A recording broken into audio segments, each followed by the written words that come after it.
উঠো সোনা, উঠো যান, উঠো সোনা, একটু উঠো হালকা করে। স্বামীকে যখন উঠেবেন তখন ওর কুড়া লোকটা ধরে পায়ের টানবেন একটু হালকা করে, কুড়া লোকটা ধরে আস্তে টানেন। আর না হলে পাগলা কেন করে টিপতে শুরু করেন, হেলা হেলা জোরে টিপে ফের দদ করে দিয়ে, না তো ফের খাড়ো হতে পারবে না, হাঁটতেও পারবে না নাকি। আস্তে আস্তে আর পাটাকে টিপেন, টিপতে টিপতে টিপবেন টিপবেন আর খবর কানের কাছে মুখ লিয়ে যান, আস্তে করে বলেন। ওর কানের কাছে মুখ লিয়ে যা আস্তে করে হাল্লা করে বলতে হবে, উঠো সোনা, উঠো যান, উঠো সোনা, একটু উঠো হালকা করে খেলাও। আস্তে করে মিষ্টি সুরে একবারে সুর করে সুন্দর করে স্বামীটার কানের কাছে বলতে হবে, উঠো সোনা, উঠো যান, উঠো হার কলজা। এরকম করে যখন বলবেন তখন ওর কান জাগাবে, চোখ জাগে না, বলবে কেটা কলজা বলছে রে, সুবহানাল্লাহ, জিন্দাগিতে কেউ বলেনি আমাকে। ও তখন ধড়পড় করে উঠে বসে যাবে, আর উঠে বসে তখন বলবে কি খবর শোনাওয়াল্লাহ। ই বলবে চলো একটু খেলাও। ওকে সুন্দর করে নিয়ে যা বসিয়া ওকে সুন্দর করে খানাটা খাইয়া দাও, তাহলে তো খুশি থাকবে, সন্তুষ্ট থাকবে ভাই নাকি। আর কতগুলো স্ত্রী আছে, উঠো না যে, উঠো বসো, খাবে তো খাবো না, আমি শুয়ে যাবো, তোমার চাকর না আমি গোটা দিলে বসে থাকতে পারবো না, খাবে কিনা, কি কয়েছো, কি কাঞ্জা কয়েছে, কে এরকম করছে রে, ওই যে দিব না কি গরমান খান তোকে, কইবে কিনা। ই যেরকম কড়া করে কইবে তখন ও ওকে কড়া করে দিবে জবটা, কি দিবে কিনা ভাই। পিয়ার স্নাতকে যখন কইবে উঠো সোনা, উঠো যান, উঠো হার কইলজা, তখন ও কইবে হ্যাঁ কি কইছো সোনা, বলেছে একটু খেয়ালাও, একটু খেয়ালাও, খাস্তানা শরীর, তুমি থইকা আছো, সারাদিন কাজ করে আছো, একটু চলো হালকা খেয়ালাও। তখনই ই উঠে তখন ওকে খানা খেতে দিবে, খানাটা খেয়ালেন, পিয়ার স্নাতকে শুয়ে দেন, ঘুমিয়ে দেন। স্বামীটাকে ভালোবাসেন, ইজ্জত করেন, ভালো ব্যবহার করেন, সুন্দর সুন্দর ব্যবহার করেন। স্ত্রীকে ভালোবাসতেছেন, স্ত্রী আপনাকে ভালোবাসবে, এটা বাড়িতে ময়া মহব্বত তৈরি হয়ে যাবে, বাড়িতে চেঁচামেচি হবে না, ঝগড়া হবে না, হইচই হবে না। স্ত্রী আর পুরুষে যদি মিল থাকে তো আপনার দুনিয়াতে জান্নাতই ভাই, কি জান্নাত নয়, পৃথিবীতে জান্নাত।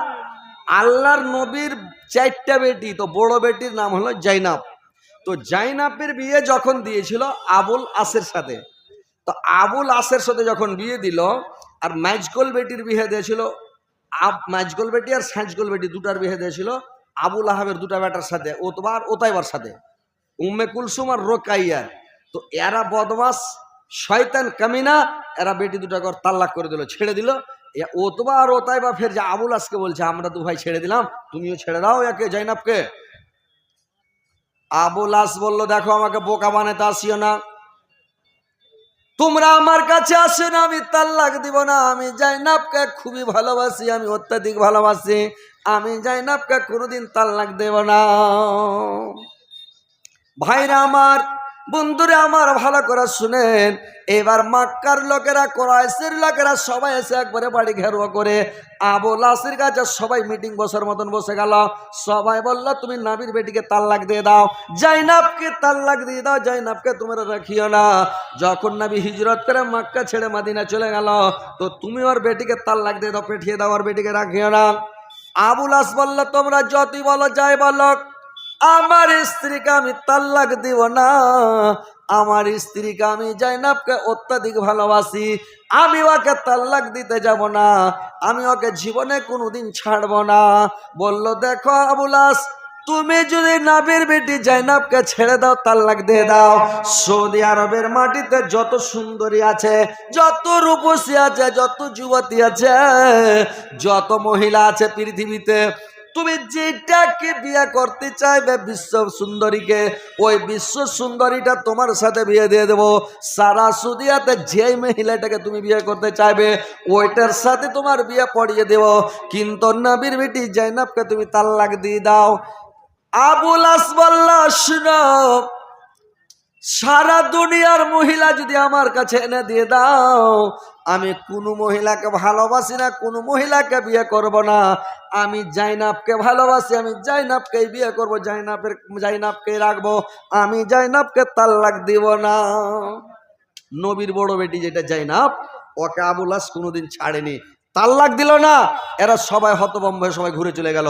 তো একটা ভালোবাসা, স্ত্রীর সাথে প্রেম ভালোবাসা এত একটা জিনিস যে বলার শেষ নাই। তো ভাই আল্লাহর নবী দেখেন ফাতেমা এইবার তখন করলো কি, হযরতে আলীকে উঠালো, উঠিয়ে সুন্দর করে খানা খাওয়ালো, আবার দুইজন শুয়ে গেল। এইবার ভাইরা আমার তার বাড়িতে দেখেন অভাব অনটন কাহাসালি দুর্ভিক্ষ, আজকে খাওয়ার আছে তো কালকে নাই, কালকে আছে তো পরশু নাই, আজকে ভাত আছে তো লবণ নাই, লবণ আছে তো মরিচ নাই, মরিচ আছে তো পেঁয়াজ নাই, পেঁয়াজ আছে তো মাংস নাই, এটা নাই ওটা নাই, কি করে না করে খেয়ে না খেয়ে দিন কাটায়। একটা তার বাড়িতে চাদর ফাতেমার বাড়িতে, কিন্তু যখন পা ঢাকে তো মাথা উদাম হয়ে যায়, আর মাথা ঢাকে তখন পা উদাম হয়ে যায়। ওই চাদরটা গায়ে দিয়ে দিন কাটায়, কাল কাটায় রে ভাই।